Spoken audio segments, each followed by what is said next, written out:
Exclue d'une sortie par ma belle-mère face au silence de mon mari, j'ai pris une décision radicale. En leur absence, j'ai emballé mes affaires. À leur retour joyeux, ils n'ont trouvé qu'un appartement à moitié vide et mon absence définitive. Je pensais que j'allais à un barbecue. C'était tout ce que je savais en ce samedi après-midi, que nous allions dans le jardin du cousin de Damien pour manger des saucisses merguez et de la salade de pommes de terre, et profiter de la moindre chaleur qu'on pouvait tirer d'un après-midi de début juin en banlieue. J'avais hâte. C'est ce détail qui me surprend encore parfois, quand je me permets d'y repenser. Que j'avais vraiment hâte. J'avais réfléchi à ma tenue. J'avais mis la robe d'été verte que Damien disait aimer. J'avais même préparé un grand bol de salade de pâtes à apporter, parce que je voulais contribuer, parce que j'ai toujours voulu contribuer. Parce que j'avais passé 3 ans à essayer de gagner une place à une table qui, en fin de compte, n'avait jamais été mise pour moi. Voilà ce qui s'est réellement passé. La mère de Damien m'a regardé, debout à côté de la voiture avec la salade de pâtes entre les mains, et a dit sans hésitation, sans excuse, sans même la courtoisie d'une pause, « Il n'y a pas de place ». Puis elle est montée sur le siège passager, a fermé la portière et a fixé le pare-brise droit devant elle, comme si j'avais déjà cessé d'exister. Personne n'a dit un mot. Ni le frère de Damien, déjà installé à l'arrière.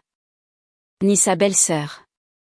Ni leurs 2 enfants, qui étaient assez grands pour comprendre que quelque chose venait de se passer, même s'ils ne pouvaient pas le nommer. Pas même Damien, debout près de la portière du conducteur, la main sur le toit de la voiture, fixant le sol avec cette immobilité particulière que j'avais appris à reconnaître comme ce qu'il faisait au lieu de parler. Ils sont partis. Je suis resté dans l'allée avec ma salade de pâtes et j'ai regardé la voiture disparaître au coin de la rue, puis je suis resté là un instant de plus dans le silence, et enfin je suis rentré, je suis monté à l'étage et j'ai commencé avec grand soin et un calme absolu à faire mes valises. Pour comprendre ce que ce moment signifiait, il faut comprendre ce qui l'avait précédé. Damien et moi étions ensemble depuis 4 ans, mariés depuis 2. Nous vivions dans un appartement au 2e étage, dans une rue bordée de vieux chênes, dans un immeuble qui sentait agréablement la cire à bois, certains soirs, ce que Madame Dubois du rez-de-chaussée était en train de cuisiner. Notre appartement avait de hauts plafonds, de larges fenêtres et une cuisine qui recevait la lumière du matin d'une manière qui donnait à tout un air d'espoir. J'avais peint le salon d'une couleur appelée « lin chaud » un dimanche après-midi avant même que nous soyons complètement installés. J'étais sur un escabeau, la radio allumée, et Damien m'avait tendu le bac à peinture en disant « c'est parfait ». Et je l'avais cru. Je croyais beaucoup de choses durant ces premières années. Je croyais que nous construisions quelque chose de solide. Je croyais que les difficultés avec sa mère étaient gérables, le genre de friction qui accompagne tout nouveau mariage, le genre que la patience, le temps et la bonne foi finissent par aplanir. Je croyais que Damien, qui était attentionné et gentil à bien des égards, qui se souvenait des choses que je mentionnais en passant, m'apportait du thé sans que je le demande et riait des blagues que je faisais à voix basse dans les pièces bondées, finirait par trouver un moyen d'être à mes côtés quand ça compterait vraiment. Sa mère s'appelait Béatrice. Elle avait 61 ans, mince, impeccablement mise, à la manière de quelqu'un qui a décidé que l'apparence est une discipline. Et elle avait des opinions sur tout, sur la façon dont Damien devrait dépenser son argent, sur l'endroit où nous devrions vivre, sur le type d'appartement qui était approprié et si le quartier était à la hauteur. Sur les enfants et quand nous devrions en avoir, si j'étais prête et si, franchement, j'étais le bon type de personne pour prendre cette décision. Elle livrait ses opinions sur un ton de préoccupation mesurée qui était en quelque sorte plus difficile à parer qu'une critique ouverte ne l'aurait été. Je m'inquiète, c'est tout, disait-elle. Ou, je ne veux que ce qu'il y a de mieux pour vous deux. Ou son favori, avec un petit soupir et un hochement de tête, Damien c'est ce que je veux dire. Et Damien hochait la tête, changeait de sujet ou me touchait le bras d'une manière qui se voulait rassurante, mais que j'avais progressivement compris comme étant surtout pour son propre confort plutôt que le mien. Il détestait les conflits. C'est ce que je m'étais dit pendant 3 ans.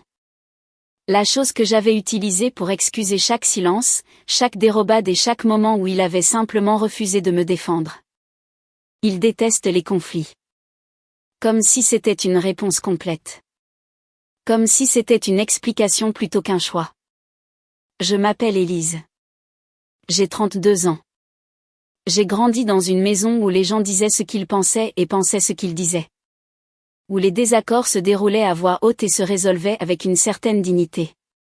Où mes parents s'étaient parfois disputés, mais n'avaient jamais, pas une seule fois, permis que l'un de leurs enfants soit traité comme un inconvénient par les personnes qui étaient censées les aimer.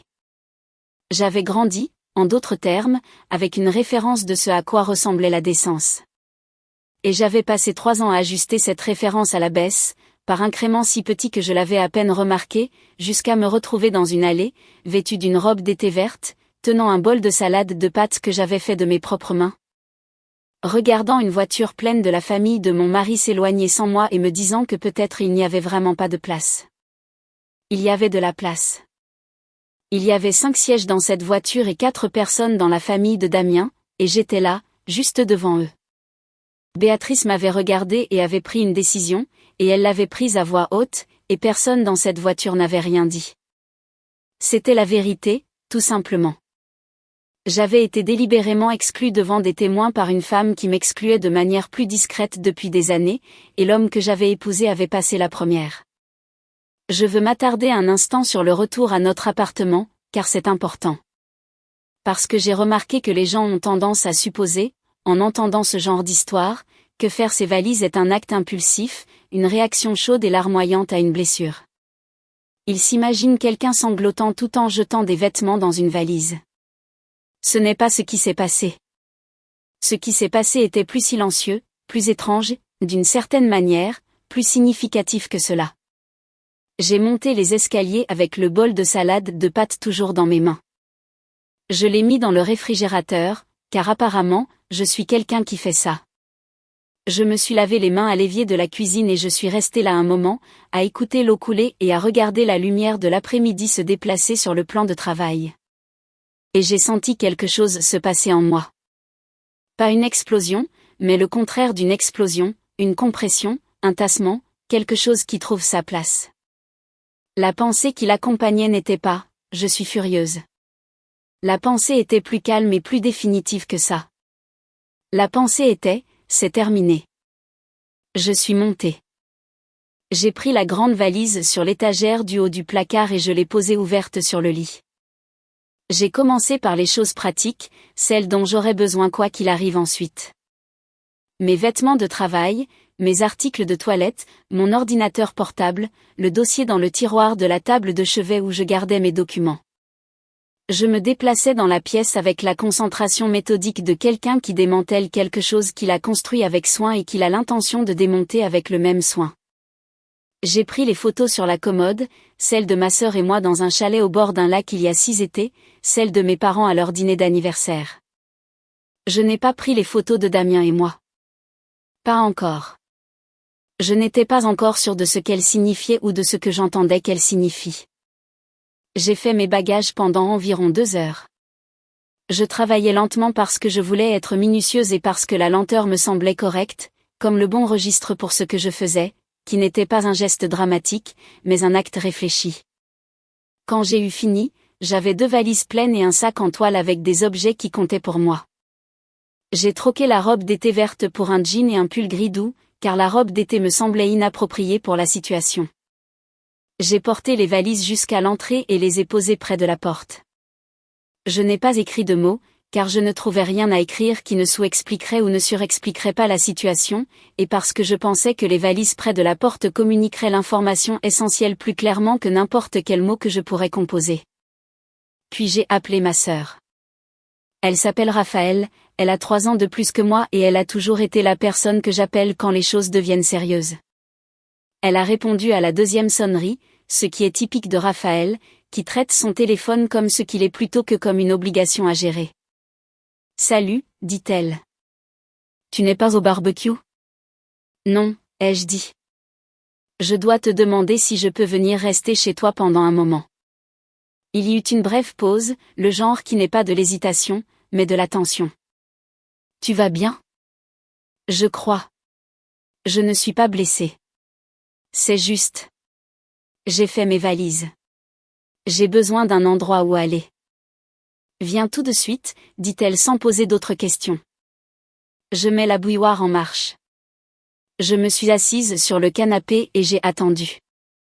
Par la fenêtre, je pouvais voir les chênes de la rue en bas. Leurs feuilles d'un vert très plein, très certain, le genre de vert que produit le début de juin avant que la chaleur ne s'installe et ne fasse jaunir les bords. Un camion de livraison descendait lentement le pâté de maison. 2 enfants à vélo le contournaient avec l'assurance exagérée d'enfants qui font du vélo depuis juste assez longtemps pour se sentir compétents. La vie suivait son cours habituel. La seule chose qui avait changé, c'est que j'avais pris une décision, et la décision était assise près de la porte dans 2 valises, et c'était terminé pour moi. Ils sont rentrés à 19h15. J'ai entendu la clé dans la serrure, puis le bruit de la porte qui s'ouvre, et puis rien.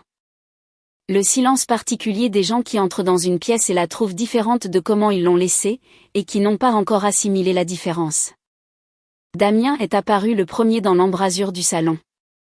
Il tenait un récipient avec les restes de la salade de pommes de terre, ce qui m'a frappé, même à ce moment-là, comme un détail absurde. Il m'a regardé. Il a regardé les valises. Il m'a regardé à nouveau.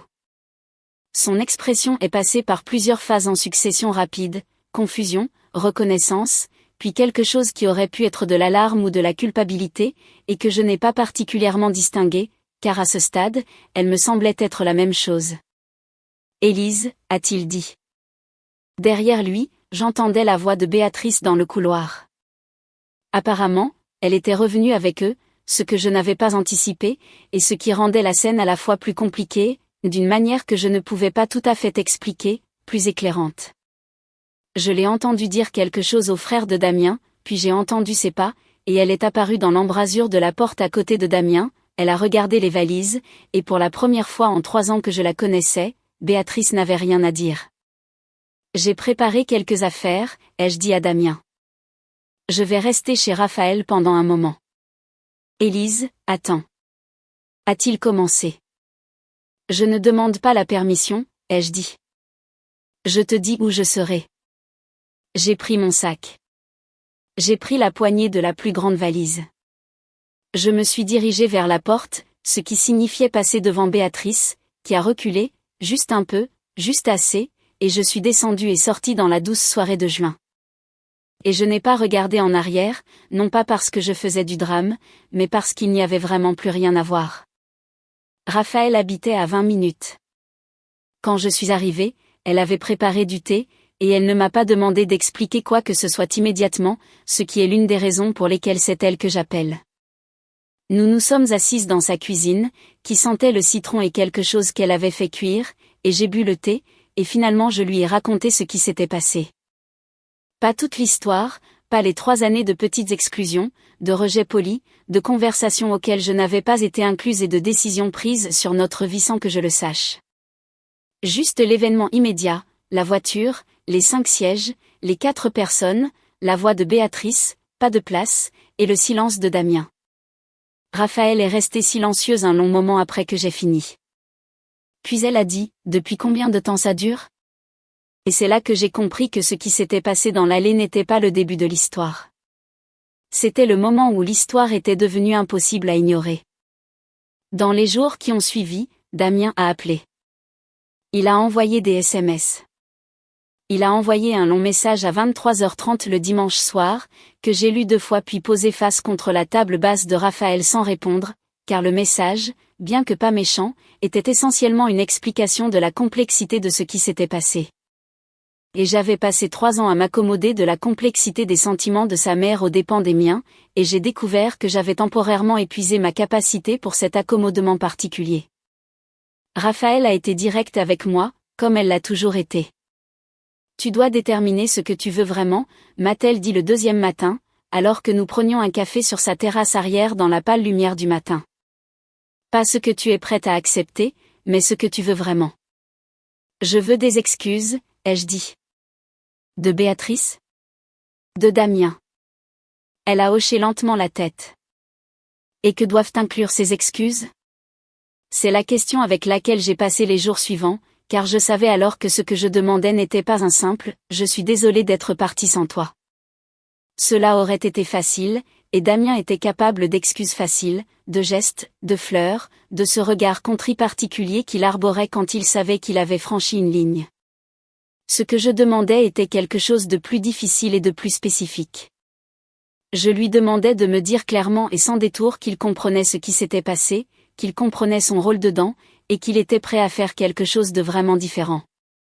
Pas seulement à ce moment-là, mais comme une habitude, comme une pratique. Je lui demandais de me choisir clairement, consciemment, sans la condition du confort de sa mère. Je ne savais pas encore s'il en était capable. Je ne savais pas encore s'il avait jamais vraiment compris ce que me choisir exigerait. Et assise dans la cuisine de Raphaël, en examinant les preuves accumulées de 3 ans de petites capitulations, j'ai commencé à affronter une question plus troublante. Son silence dans cette allée était-il un manque de courage, ou était-ce une réponse? Le 3e jour, j'ai appelé mon amie Diane, qui nous connaissait, Damien et moi, avant même notre mariage, et qui, au fil des ans, avait fait une série d'observations douces sur Béatrice que j'avais à chaque fois trouvé une raison de rejeter. Diane a décroché immédiatement et a dit « J'attendais ton appel. Tu es au courant? Raphaël m'a dit que tu avais fait tes valises. Je me suis dit que tu m'appellerais quand tu serais prête. » Nous avons parlé pendant près de 2 heures. Diane, qui a un esprit organisé et aucune patience pour les euphémismes, m'a fait revivre les incidents spécifiques qu'elle avait remarqués au fil des ans. Le dîner de Noël où Béatrice avait réarrangé le plan de table pour qu'Élise se retrouve à l'extrémité de la table tandis que la famille se regroupait à l'autre bout. La fête d'anniversaire où Béatrice avait annoncé un voyage familial sur la côte, juste pour nous, devant Élise, sans aucune conscience apparente que cela nécessitait une explication. Les conversations que Diane avait surprises où Béatrice parlait de l'appartement de Damien comme si le nom d'Élise n'était pas aussi sur le bail. De petites choses, individuellement excusables, ensemble, un schéma avec une forme. Elle fait ça depuis 3 ans, a dit Diane, de manière cohérente et méthodique. Et Damien la laisse faire. Il ne pense pas que ce soit si grave. Il ne pense pas que ce soit grave parce qu'il n'a jamais eu à être celui qui est exclu, a dit Diane. Il va au barbecue. Il a sa part de salade de pommes de terre. Il ne voit pas le coup parce que ce n'est pas lui qui le paie. Cette nuit-là, allongée dans la chambre d'amis de Raphaël, regardant le plafond, j'ai pensé au coup, à ce qu'il en coûte au fil du temps de se faire plus petite, de réviser ses attentes raisonnables à la baisse, ajustement par ajustement. Jusqu'à ce que l'écart entre ce dont on a besoin et ce que l'on reçoit soit si étroit qu'on peut presque se convaincre qu'il n'existe pas. J'ai pensé à la salade de pâtes que j'avais préparée, portée jusqu'à l'allée, puis mise au réfrigérateur, et qui était vraisemblablement toujours dans notre réfrigérateur en ce moment. Et j'ai ressenti quelque chose qui était en partie du chagrin, en partie de la rage, et en partie quelque chose de plus froid et de plus lucide que l'un ou l'autre. Damien est venu chez Raphaël le jeudi.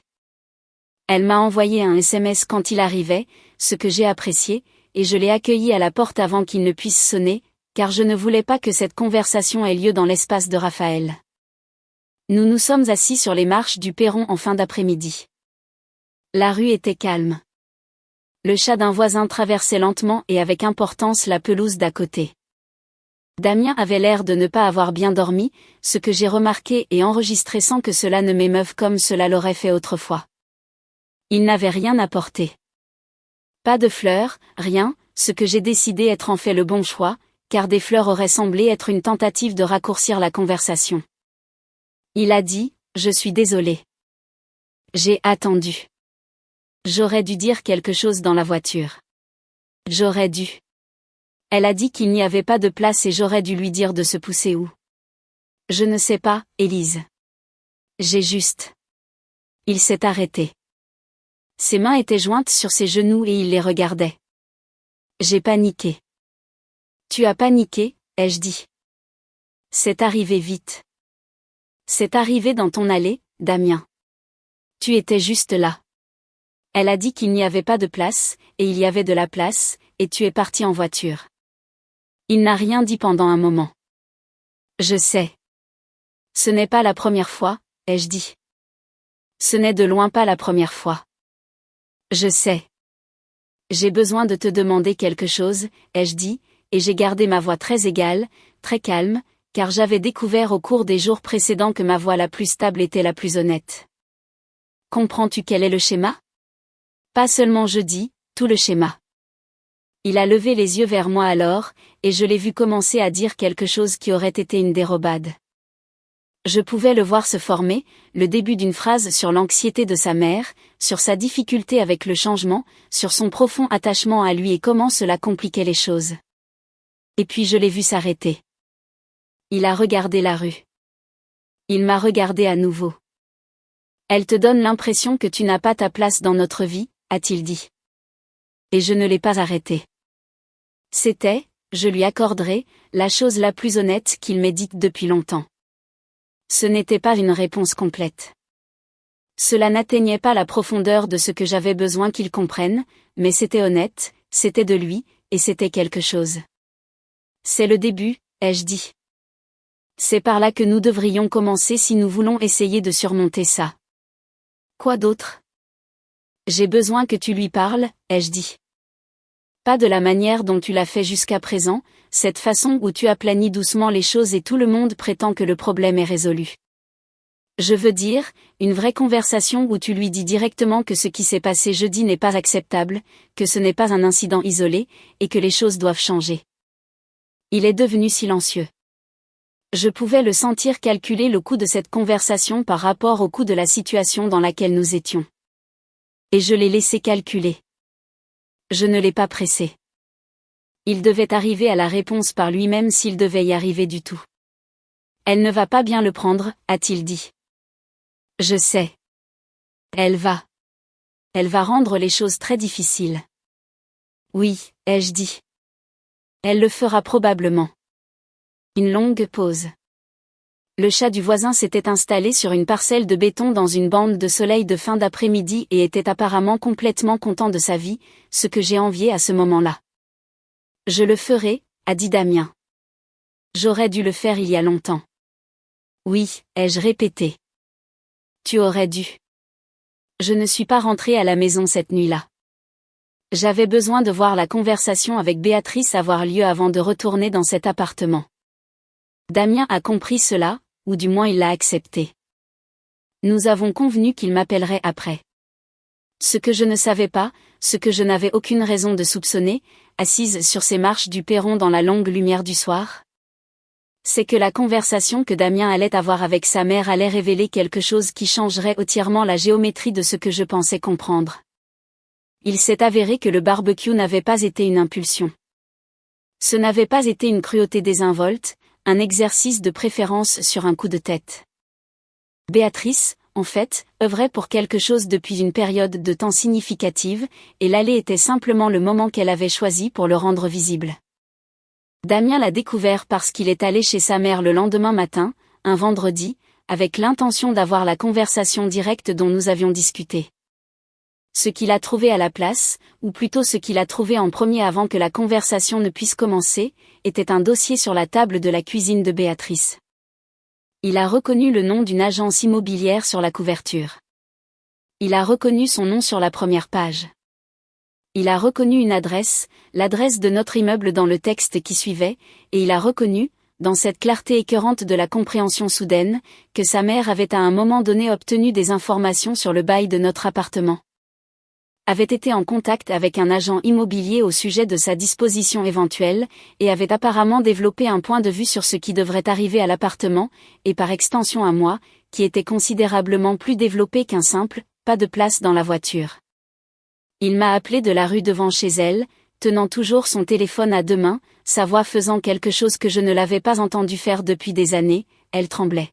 « Élise, a-t-il dit, il y a quelque chose que je dois te dire. Je suis tellement désolée. Je suis tellement. Élise, je crois qu'elle planifie ça depuis longtemps. Je suis allée rejoindre Damien dans un café à 3 rues de chez sa mère plutôt que chez Béatrice elle-même, parce que j'avais besoin d'une table entre cette femme et moi, et j'avais besoin d'être dans un espace public où le volume de toute conversation serait naturellement limité. Le café était l'un de ces endroits de quartier qui fonctionnent depuis des décennies sans beaucoup changer, bois sombre, chaises dépareillées, un menu sur un tableau noir avec les mêmes articles écrits à la craie d'une écriture légèrement différente selon qui avait ouvert ce matin-là. Ça sentait l'expresso et quelque chose cuit à la cannelle, et dans d'autres circonstances, j'aurais trouvé cela réconfortant. Ce matin-là, je l'ai à peine remarqué. Je me suis assise en face de Damien et j'ai regardé le dossier qu'il avait posé sur la table entre nous, et j'ai compris que quelle que soit la nature de cette situation, elle était en fait considérablement plus grande. Il a poussé le dossier vers moi sans parler. Je l'ai ouvert avec précaution, comme on ouvre quelque chose que l'on soupçonne d'être un piège, non pas avec réticence, mais avec délibération, accordant à chaque page l'attention qu'elle exigeait avant de passer à la suivante. C'était exhaustif. Je l'accorderai à Béatrice, elle avait été exhaustive d'une manière qui témoignait d'une longue préparation et d'une intention réelle. Il y avait des impressions d'annonces d'appartements dans notre quartier, des logements comparables avec des prix surlignés en jaune, organisés par quartier et par date. Il y avait des notes, d'une écriture que je reconnaissais des cartes d'anniversaire, denses et légèrement penchées, avec des annotations sur la superficie, le timing du marché, les conditions de bail. Et une phrase que j'ai dû lire 2 fois avant de comprendre sa signification dans le contexte, lorsque la situation sera résolue. Pas, quand Damien sera prêt, ou, quand ils décideront de déménager. Lorsque la situation sera résolue, comme si j'étais une situation, comme si le fait de ma vie avec Damien était une complication administrative temporaire en attente de résolution. Il y avait une feuille qui semblait être une sorte de proposition préliminaire, avec en tête le nom de Damien, traitant de ce qui était décrit comme une transition dans les arrangements de vie, se référant tout au long à l'occupant actuel. Pas Élise, pas la femme de Damien, même pas mon nom mentionné en passant par courtoisie. L'occupant actuel, comme une ligne budgétaire, comme un détail à gérer et à dépasser pour arriver à l'issue que Béatrice avait jugée appropriée. J'ai tourné la dernière page, je l'ai posée et j'ai regardé Damien. Quand a-t-elle fait ça, ai-je demandé. Je ne sais pas, a-t-il dit. Ses mains entouraient une tasse de café dont il n'avait pas bu une gorgée. Je l'ai trouvée sur la table en arrivant ce matin. Elle était dans la cuisine. Je ne pense pas qu'elle voulait que je le trouve. Ou peut-être que si. Je ne peux sincèrement plus te dire ce qu'elle a l'intention de faire et ce qu'elle ne fait pas. Ce n'est pas quelque chose qu'on prépare en un après-midi, ai-je dit. Les annonces datent de jours différents. Les notes sont superposées. Regarde, elle a écrit par-dessus certaines d'entre elles. Ça fait un moment que c'est en cours. Je sais. Depuis combien de temps penses-tu qu'elle travaille là-dessus? Il est resté silencieux un long moment. Dehors, par la fenêtre, la rue vaquait à ses occupations ordinaires du samedi. Une femme promenant un chien, un homme déverrouillant un vélo. Le rythme tranquille d'une matinée de quartier. Je ne sais pas, a-t-il répété, mais quand je vois ça, je pense au moins plusieurs mois, peut-être plus. Plusieurs mois, ai-je répété, pas comme une question, juste comme une façon de rendre la chose réelle dans l'air entre nous. Élise, je ne savais pas. Je te crois, ai-je dit, et c'était vrai. Je veux être absolument honnête à ce sujet, car c'est important. Je croyais que Damien n'avait pas connaissance du dossier, des annonces, qu'il n'avait pas été un participant conscient dans la planification de sa mère. Les preuves de sa réaction ce matin-là le confirmaient, et je ne suis pas du genre à ne pas croire les gens pour simplifier une histoire.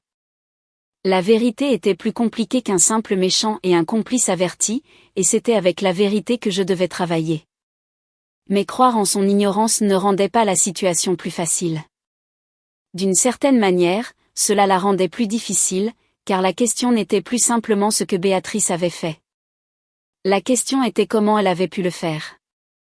Comment 3 ans d'exclusion systématique et de planification avaient pu se dérouler au sein d'un mariage, à portée de main d'un homme qui se considérait comme attentionné et gentil, sans qu'il le voie assez clairement pour l'arrêter. Ce n'était pas une question sur Béatrice. C'était une question sur Damien. Et assise en face de lui dans ce café, avec le dossier entre nous, j'ai compris que nous allions devoir y répondre. Je dois aller lui parler, ai-je dit. Il a levé les yeux. Élise, non. Pas toi en mon nom, pas un message par ton intermédiaire. J'ai besoin de m'asseoir en face d'elle et d'avoir une conversation directe dans laquelle elle comprendra que j'ai vu ce dossier, que je sais ce qu'elle a fait, et dans laquelle je dirai clairement les choses qui doivent être dites. Ça ne se passera pas bien, a-t-il dit. Je le sais. Elle va. Elle a des manières de gérer les conversations. Elle pleurera, ou elle détournera le sujet, ou elle en fera une autre affaire. Laisse-la essayer, ai-je dit. Et la fermeté dans ma propre voix m'a surprise. Non pas parce que je jouais la fermeté, mais parce que je la ressentais vraiment. Cette qualité particulière de calme qui vient non pas de l'absence de sentiment, mais de la présence de la clarté. Je savais ce que je devais dire. Je savais comment je devais le dire. Le dossier m'avait paradoxalement donné cela, une compréhension claire et documentée de ce qui s'était exactement passé, ce qui rendait impossible de douter de moi-même comme je l'avais fait pendant des années. J'en ai fini avec les conversations dont elle gère l'issue, ai-je dit. Je vais aller chez elle, je vais m'asseoir dans son salon et je vais dire ce que j'ai à dire, et ce qu'elle en fera, c'est son affaire. Damien m'a regardé pendant un long moment. Quelque chose sur son visage a changé. J'avais vu différentes versions de ce changement au fil des ans. Ce réarrangement particulier qui se produisait lorsqu'il passait de son état par défaut d'accommodement à quelque chose de plus dur et de plus honnête. « Je viens avec toi », a-t-il dit. « Bien », ai-je dit. « Tu devrais être là. » Mais Damien, cette fois, tu ne combles pas le silence pour elle. Quoi qu'elle dise, quelle que soit la durée de la pause, tu ne te précipites pas pour aplanir les choses. Tu laisses le silence s'installer. D'accord, a-t-il dit. Je suis sérieuse. Je sais que tu es sérieuse, a-t-il dit. Je le ferai. Nous avons fini nos cafés, ou plutôt j'ai fini le mien et Damien a tenu le sien jusqu'à ce qu'il soit froid, et nous sommes allés en voiture chez Béatrice dans un silence qui n'était pas inconfortable, mais plutôt lourd. Plein des choses que nous organisions tous les deux intérieurement avant d'arriver. J'ai regardé par la fenêtre les rues du samedi et j'ai pensé à la robe d'été verte que j'avais pliée et mise dans le tiroir chez Raphaël, à la salade de pâtes, aux 5 sièges dans la voiture et à chaque version plus petite de ce geste qui l'avait précédé pendant 3 ans. J'ai pensé à la phrase « l'occupant actuel » et aux annonces surlignées en jaune et aux notes dans cette écriture penchée familière. J'ai pensé à ce que signifie être méthodique dans l'élimination de quelqu'un d'une vie, et à mener cette méthodologie assez discrètement pour que la personne avec qui vous partagez cette vie ne le remarque pas. J'ai pensé à ce que je voulais de la conversation que nous étions sur le point d'avoir. Et j'ai été prudente et spécifique avec moi-même à ce sujet. Je n'allais pas là-bas pour gagner une dispute. Je n'allais pas là-bas pour que Béatrice se sente mal ou pour la punir ou pour faire un discours. J'y allais parce que l'alternative avoir vu le dossier et ne pas en avoir parlé, avoir permis que la situation continue sans remarque était tout simplement quelque chose dont je n'étais plus capable. J'avais épuisé ma capacité à ne pas faire de remarques. Béatrice a ouvert la porte de la manière posée dont elle ouvrait toujours la porte, sans hâte, droite, une femme qui s'était préparée à tout ce qui allait arriver. Elle savait que Damien revenait. Elle n'aurait pas pu savoir qu'il m'amènerait, et j'ai vu la brève recalibration traverser son visage avant que le calme ne le recouvre à nouveau. Elle portait un chemisier de couleur crème, ses cheveux étaient coiffés comme toujours, elle sentait ce parfum de lavande particulier qu'elle portait, et elle m'a regardé avec une expression soigneusement, précisément neutre. « Entrez », a-t-elle dit, comme si c'était un samedi comme les autres. Nous nous sommes assis dans son salon. La pièce était, comme toujours, entretenu avec la fierté spécifique de quelqu'un pour qui l'ordre domestique est une forme de présentation de soi. Les photos sur la cheminée, Damien à différents âges, la famille à diverses réunions. J'ai reconnu la plus récente, un jardin, une table chargée de nourriture, des gens riant dans la lumière de l'été. La veille. Je ne l'ai pas regardé longtemps. J'ai posé le dossier sur la table basse entre nous. Je l'ai posé carrément, délibérément, et j'ai laissé ma main à plat dessus juste un instant avant de la remettre sur mes genoux. Un geste qui n'était pas théâtral, mais précis, une façon de dire, c'est de cela que nous sommes ici pour parler. Béatrice a regardé le dossier. Elle a regardé Damien. Elle m'a regardé. Son expression était posée, à la manière de quelqu'un qui a une longue et pratique maîtrise de soi. Mais j'étudiais Béatrice depuis 3 ans, et j'ai vu sous la surface le très léger changement de quelqu'un qui comprend que la situation a changé. J'aimerais comprendre ce que c'est, ai-je dit. C'est privé, a-t-elle dit. Sa voix avait la note de léger reproche qu'elle utilisait quand elle sentait que des limites avaient été franchies. Tu ne devrais pas fouiller dans mes affaires, Élise. Je l'ai trouvé sur ta table de cuisine, a dit Damien. Damien, je pense. Maman. Sa voix était différente. Je l'avais entendu lui parler sur de nombreux registres au fil des ans, mais pas celui-ci. Dépouillé de l'adoucissement habituel, de l'accommodement automatique. Je l'ai trouvé sur la table. Je l'ai lu. Élise l'a lu. Nous allons parler de ce que cela signifie. Une pause. Béatrice a ajusté sa posture de manière presque imperceptible. Je faisais quelques recherches, a-t-elle dit. Je regardais les options pour l'avenir. Il n'y a rien de mal à planifier. Tu as fait des recherches sur le bail de notre appartement, ai-je dit. J'essayais d'être utile. Damien travaille très dur et les charges financières de. Tu as écrit à propos de l'occupant actuel, ai-je dit. C'est la phrase que tu as utilisée plusieurs fois dans ce document. Pas mon nom, pas la femme de Damien. L'occupant actuel. Comme si j'étais une étrangère sous-louant une chambre. Le silence après cette phrase avait une texture. Les mains de Béatrice, jointes sur ses genoux, ne bougeaient pas. L'horloge sur la cheminée battait régulièrement. Damien était assis à côté de moi sans bouger, sans remplir l'espace avec quelque chose de plus doux. Et le fait de cela, son immobilité, son refus de sauver le moment pour elle était quelque chose auquel je penserai plus tard avec une gratitude compliquée. C'était simplement un raccourci, a dit Béatrice. Ce n'était pas destiné à Béatrice. J'ai dit son nom doucement, sans dureté, car la dureté lui aurait donné quelque chose contre quoi se défendre. Je veux dire quelque chose et j'ai besoin que tu l'entendes vraiment plutôt que de trouver un moyen de le contourner. Peux-tu faire ça? Elle m'a regardé. Pour la première fois en 3 ans, j'ai senti qu'elle me regardait vraiment, plutôt que l'espace que j'occupais par rapport à son fils. Vas-y, a-t-elle dit. Je crois que tu aimes Damien, ai-je dit. Sincèrement. Je n'ai jamais douté que tu l'aimes et que tes actions viennent d'un lieu de réel attachement à lui. Je veux que tu saches que je comprends cela, parce que je pense que c'est important. J'ai fait une pause. Ce que j'ai aussi besoin que tu comprennes, c'est que ceci. J'ai brièvement touché le dossier. Point n'est pas un acte d'amour envers Damien. C'est un acte de contrôle. Et ce n'est pas le premier. C'est simplement le plus documenté. Elle a pris une inspiration. J'ai continué avant qu'elle ne puisse l'utiliser. Jeudi, tu m'as dit qu'il n'y avait pas de place dans la voiture devant ton autre fils, sa femme et leurs enfants. Ce n'est pas ambigu. Ce n'est pas un malentendu. C'est une déclaration publique que je n'appartiens pas à votre famille. Et maintenant, je découvre que pendant que cela se passait, pendant que tu faisais cette déclaration, tu avais construit en privé un argumentaire pratique pour me retirer de la vie que je partage avec ton fils. Je l'ai regardé fixement. Je dois te poser une question directe. Qu'est-ce qui, selon toi, te donne le droit de prendre cette décision? La pièce était très silencieuse. L'odeur de lavande, le tic-tac de l'horloge, les photos sur la cheminée, le dossier sur la table. Béatrice était très immobile. Elle a regardé Damien. Damien l'a regardé en retour. Il n'a pas détourné le regard.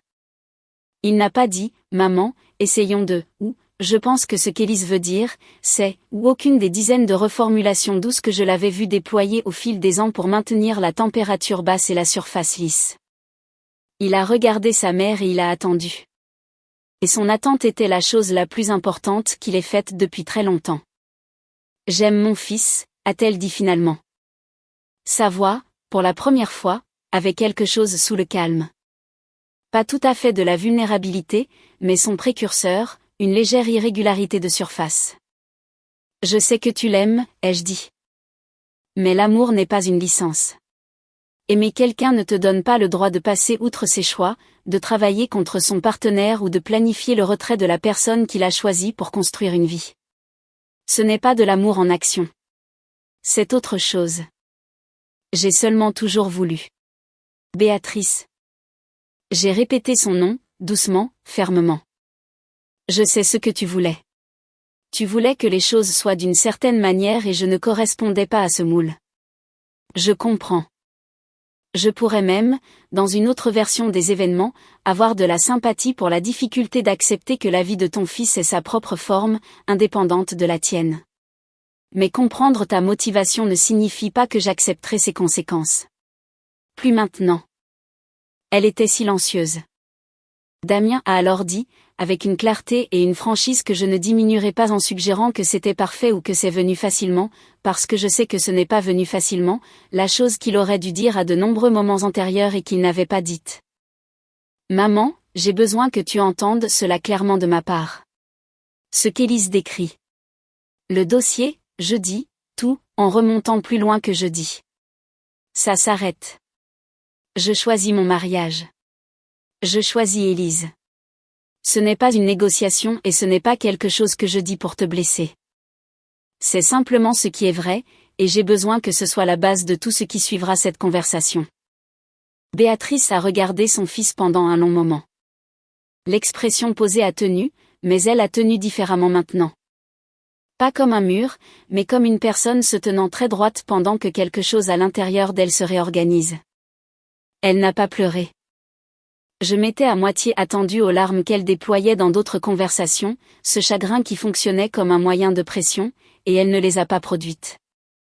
Ce qui s'est passé à la place fut une sorte d'immobilité, une reconnaissance, je pense, que le calcul qu'elle menait depuis des années avait atteint un point où il coûterait plus cher de continuer que d'arrêter. Je t'entends, a-t-elle dit. À Damien, pas à moi. Béatrice, ai-je dit, et elle m'a regardée, et j'ai tenu ce regard fermement. Je veux que nous soyons capables d'être dans la même pièce sans cela entre nous. Je ne sais pas si nous serons un jour proches, et j'ai arrêté d'en avoir besoin, mais j'ai besoin que ce soit honnête. Je peux travailler avec l'honnêteté. Elle a maintenu mon regard un moment de plus que ce qui était confortable pour l'une ou l'autre d'entre nous, puis elle a hoché la tête. Pas de manière expansive, pas chaleureusement, mais sincèrement, le petit hochement de tête serré de quelqu'un qui a entendu quelque chose et a accepté que c'est réel. Nous sommes partis peu de temps après. Damien a marché près de moi sur le chemin menant à la voiture, et quand nous l'avons atteinte, il s'est arrêté et m'a prise dans ses bras au milieu de la rue calme, et je l'ai laissé faire. Et nous sommes restés là un moment, avec la fin de matinée autour de nous, et aucun de nous n'a rien dit parce qu'il n'y avait pas de choses justes à dire, seulement la réalité du moment, qui était suffisante. Dans la voiture sur le chemin du retour, Damien a dit, « Je suis désolé que ça ait pris autant de temps. » Je sais, ai-je dit. Ce n'est pas je veux dire, je suis vraiment désolé, pas comme une excuse pour gérer la situation. Vraiment désolé. Je l'ai regardé. Je connais la différence, ai-je dit. C'est pourquoi je suis toujours là. Nous avons roulé en silence pendant un moment. Les rues étaient ordinaires, pleines de leurs affaires ordinaires du samedi, indifférentes au fait qu'à l'intérieur d'une très petite voiture, un mariage était en train de décider de ce qu'il était. J'ai regardé les quartiers défiler et j'ai pensé au dossier, que Damien avait repris et dont je supposais qu'il s'était occupé ou qu'il s'occuperait, et que je n'avais pas besoin de conserver comme preuve, parce que la preuve n'était pas le but. Le but était la conversation qui venait d'avoir lieu et si elle tiendrait. Elle a tenu. Imparfaitement, progressivement, avec la difficulté spécifique des choses qui tiennent parce que les gens choisissent de les faire tenir plutôt que parce qu'elles sont naturellement faciles. Damien a commencé une thérapie. Nous avons eu de longues conversations le soir, du genre inconfortable, non pas parce qu'elles sont hostiles, mais parce qu'elles exigent un niveau d'honnêteté qui demande un véritable effort, sur les schémas. Les choix et ce que signifie en pratique être le partenaire de quelqu'un plutôt que la personne qui se tient entre lui et sa famille d'origine. Béatrice est restée qui elle était, car les gens se transforment rarement de manière significative à partir d'une seule conversation de salon.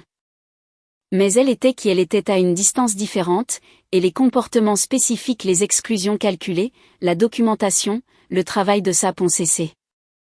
Ou du moins, s'ils ont continué, ils ont continué dans une intimité si absolue qu'ils n'avaient plus aucun effet sur ma vie réelle, ce qui revenait au même. Mon amie Diane m'a appelé quelques semaines plus tard. « Tu sembles différente », a-t-elle dit. « Qu'est-ce qui a changé ? » J'ai arrêté d'attendre la permission, ai-je dit. La permission de quoi ? d'occuper l'espace dans lequel j'étais déjà. Elle est restée silencieuse un moment, puis elle a dit, bien. C'était inconfortable de te voir te faire plus petite. Je n'avais pas su que je me faisais plus petite. C'est encore la chose qui me surprend quand j'y pense. L'invisibilité de l'ajustement progressif, la façon dont on peut perdre des quantités significatives de soi-même en portions si petites que la perte n'est jamais individuellement alarmante. Je l'avais fait pendant 3 ans, réduisant mes attentes, révisant mes standards, accommodant l'inacceptable en le redéfinissant comme simplement inconfortable, et appelant toute l'entreprise « patience », alors qu'en réalité, dans son ensemble, c'était une lente érosion de la personne que j'avais été avant de commencer à avoir besoin d'être prudente. Je suis retournée à l'appartement le week-end après la conversation chez Béatrice. J'ai remonté mes valises par les escaliers que j'avais descendus. Les mêmes escaliers, le même poids, une direction différente. J'ai défait mes valises méthodiquement, suspendant les vêtements dans le placard, remettant les articles à leur place sur les étagères de la salle de bain, replaçant les photos sur la commode. Celle de ma sœur au lac, celle de mes parents à leur anniversaire, et aussi, cette fois, celle de Damien et moi. Celle de notre mariage où nous rions tous les deux de quelque chose qui s'est passé juste hors du cadre, celle d'un voyage que nous avons fait avant de nous marier, quand tout semblait encore être une découverte. Je les ai remises. C'était un choix, aussi. J'ai sorti la salade de pâtes du réfrigérateur où elle était restée toute la semaine des événements, toujours scellée, toujours bonne. Je l'ai mangée, debout au comptoir de la cuisine dans la lumière de l'après-midi, avec les chênes pleins et verts par la fenêtre et les bruits de la rue montant dans l'air chaud. Et j'ai pensé à l'allée, à la voiture, aux 5 sièges et à la voix plate et certaine de Béatrice disant « pas de place ». Et j'ai pensé à ce qui était venu après. Tout. Le rangement, la cuisine de Raphaël, l'appel de Diane, le café, le salon et les bras de Damien autour de moi dans la rue. Et j'ai pensé, c'est le coup du siège que j'ai maintenant. C'était un coup réel. Il avait acheté une chose réelle. J'ai mangé la salade de pâtes et j'ai regardé la lumière bouger et je n'ai pas prétendu que l'un de ces faits annulait l'autre. L'appartement sentait la cire à bois, ce qui poussait sur le rebord de la fenêtre et la chaleur particulière accumulée d'un foyer qui a été habité honnêtement. La lumière entrait par les larges fenêtres comme elle l'avait toujours fait. Les hauts plafonds retenaient le matin comme ils l'avaient toujours fait. J'étais debout dans ma cuisine, dans ma maison, dans ma vie, avec mon nom sur le bail et mes photos sur la commode et mon mariage en train de devenir quelque chose de plus véridique qu'il ne l'avait été. Personne ne m'avait fait de place. Je l'avais faite moi-même. J'en étais venue à comprendre que c'était toujours ainsi que ça allait devoir être. Et cette compréhension, aussi difficile qu'elle ait été à atteindre, était la seule version à laquelle j'aurais fait confiance.